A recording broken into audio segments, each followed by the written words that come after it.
নবী ইব্রাহিম তার কোন ছেলেকে কুরবানি করার জন্য নিয়ে গিয়েছিলেন? মাবুদ খোদা তাকে তার কোন ছেলেকে কুরবানি করার জন্য আদেশ দিয়েছিলেন? পবিত্র বাইবেল ও কোরআনে এসব বিষয়ে কেন ভিন্ন ভিন্ন বিবরণ পাওয়া যায়? এর কারণ কি? এসব জটিল ও গুরুত্বপূর্ণ প্রশ্নের উত্তর পেতে 3 পর্বের ধারাবাহিকের আজ দেখুন প্রথম পর্ব। সম্মানিত দর্শকবৃন্দ, আমি মামুন তালুকদার আবারও আপনাদের সকলকে খোদাবন্দ ঈসা মসীহের নামে বেহেশতি শুভেচ্ছা জ্ঞাপন করছি। আমাদের এই চ্যানেলের সাথে যুক্ত থাকার জন্য আপনাদের সকলকে জানাই অনেক অনেক ধন্যবাদ। ইসমাইল না ইসহাক, কুরবানির এই বর্ণনায় মুসলমানরা নবী ইব্রাহিমের প্রথম পুত্র ইসমাইলকেই দাবি করেন। অন্যদিকে হিব্রু তাওরাতের দলিল অনুসারে ইহুদি ও খ্রিস্টানরা ইসহাককে দাবি করেন।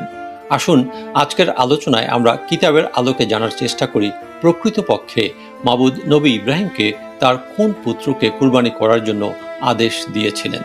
আমরা জানি এটা ছিল নবী ইব্রাহিমের জন্য এক মহা পরীক্ষা, মাবুদের প্রতি তার আনুগত্যের এক মহা নিদর্শন, এবং এই ঘটনার মধ্য দিয়ে মাবুদ মানুষকে গোনা হইতে নাজাতের চূড়ান্ত পরিকল্পনার কথা প্রথম নবী ইব্রাহিমের নিকট প্রকাশ করেছিলেন।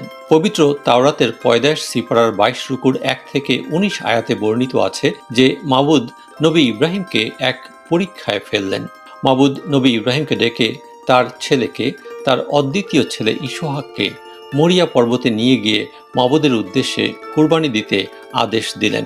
মাবুদের আদেশ পালনের জন্য নবী ইব্রাহিম বিশ্বাসে পরের দিন খুব ভোরে উঠেই ইসহাক ও তার 2 জন গোলামকে সাথে নিয়ে একটি গাধার পিঠে করে রওনা দিলেন। মাবুদের নির্দেশ মতো সেই মরিয়া পর্বতের নির্ধারিত জায়গায় নবী ইব্রাহিম তার ছেলে ইসহাককে কুরবানি করার জন্য ছুরি হাতে উপরে তুললেন।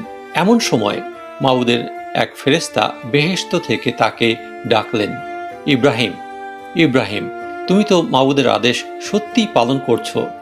ইহা তো ছিল তোমার জন্য এক পরীক্ষা।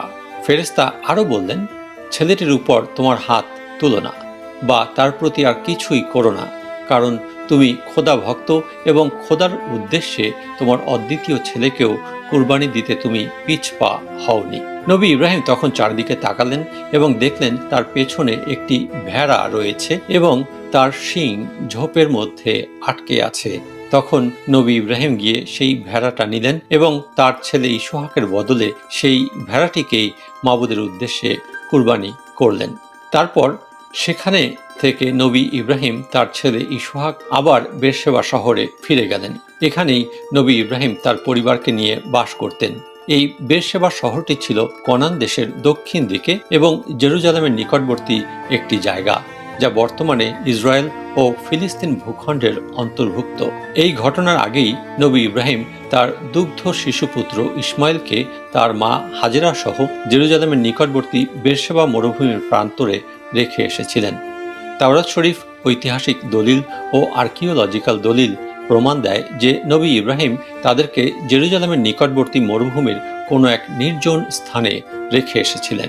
এখানে উল্লেখ্য যে নবী ইব্রাহিম ও তার স্ত্রী সারার বয়স তখন প্রায় 100 বছরের কাছাকাছি এবং তাদের কোনো সন্তান হচ্ছিল না।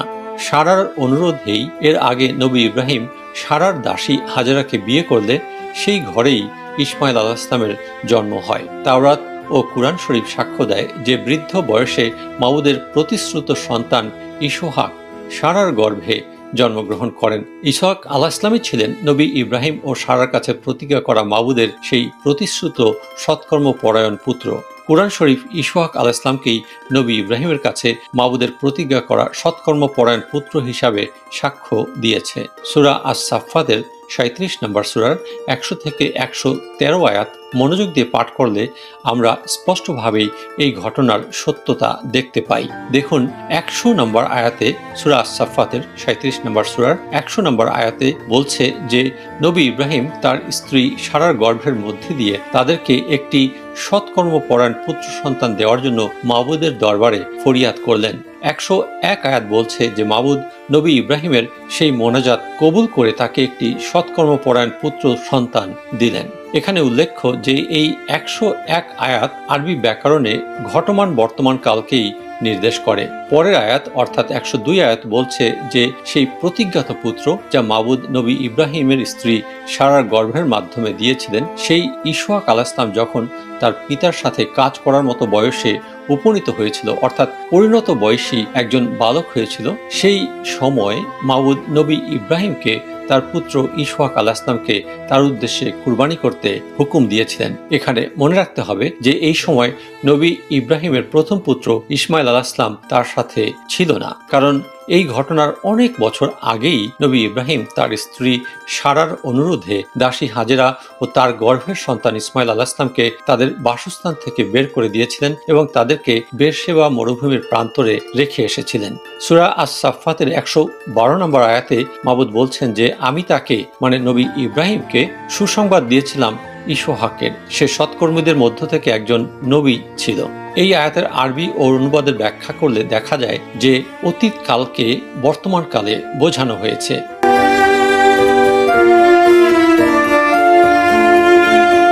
বন্ধুরা, আল্লাহর পাক কালামের সত্যকে আমরা মানুষের অন্তরে পৌঁছে দিতে চাই। আমাদের এই ক্ষুদ্র প্রচেষ্টায় আপনাদের সকলের সহযোগিতা আমরা কামনা করছি। আমাদের এই সম্প্রচারের পরবর্তী পর্বটি দেখার আমন্ত্রণ রইল। লাইক, শেয়ার, কমেন্ট ও সাবস্ক্রাইব করে আমাদের সঙ্গে যুক্ত থাকবেন এবং সেই পর্যন্ত দোয়া করি আপনারা সকলেই ভালো থাকুন, সুস্থ থাকুন, শান্তিতে থাকুন এবং সর্বশক্তিমান মাবুদের রহমতের মধ্যে থাকুন। আমেন। শুকরিয়া।